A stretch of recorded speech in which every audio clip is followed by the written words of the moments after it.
මේෂ ලග්නයෙන් උපන් ඔබගේ රවි බුධ සිකුරු සමග සඳු දෙවැන්නේද, ගුරු තුන්වැන්නේද, කේතු පස්වැන්නේද, අඟහරු නවවැන්නේද, රාහු 11 වැන්නේද, සනි 12 වැන්නේද ගෝචර කරමින් ආරම්භ වන වර්ෂය ඔබට කොහොමද?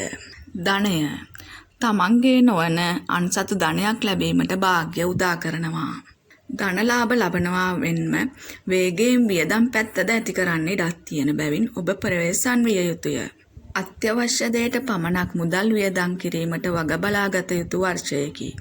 රැකියාවේ දියුණුවක් දක්නට ලැබෙන නමුත් ස්ථානමාරු ලැබීම් වලට හොඳටම ඉඩක් ඇත. උසස් නිලධාරීන්ගෙන් බාධා ඇති කිරීමට ඇති බැවින් ඉවසීමෙන් කටයුතු කරන්න වග බලා ගන්න. ගෘහ ජීවිතය තම සහෝදර සහෝදරයන් හෝ මිතුරන් සමග සතුරුකමක් ඇතිවීමට ඉඩක් ඇත. ඔබ සෙනසුරු මහදශාවෙන් ගත කරනවා නම් මෙම කාලය තුළ විදේශගත වීම වලටද අවස්ථාව ඇත. ගොවිතැන්වල නියැලෙන හා භූමි සම්බන්ධ කටයුතු කරන සැමට ලාභ ලබන්නට පුළුවන් වර්ෂයකි. නව ඉඩම් මිලදී ගැනීමට සංවර්ධනය කර ගැනීමටද අවස්ථාව ඇත. ආගම දහම කෙරෙහි තියෙන භක්තිය අඩුවීමට ඉඩක් ඇති බැවින් ඒ ගැන සැලකිලිමත් වන්න. ඇඳුම් පැළඳුම් රම්භාණ්ඩ මිලදී ගැනීමට ඔබට වාසනාව ඇත. මෙම අවස්ථාවේ පදිංචියේ වෙනසක් කිරීමට බලාපොරොත්තු වෙනවා නම් එය ඔබගේ යහපතට සිටිනු ඇත.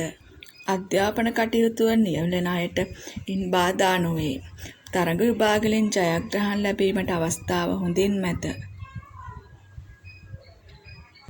ශරීර සෞඛ්‍ය නිසි වේලාවට ආහාර නොගැනීම තුළ ඔබ දුර්වල වෙන්නට පුළුවන් කාලයකි.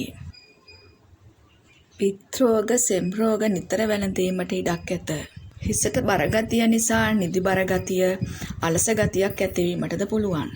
මේෂ ලග්නයෙන් උපන් ඔබගේ ජන්ම පත්‍රය පෞද්ගලිකව පරීක්ෂා කර ගැනීම සඳහා පහත අංකයට කතා කරන්න. වන් සරණයි.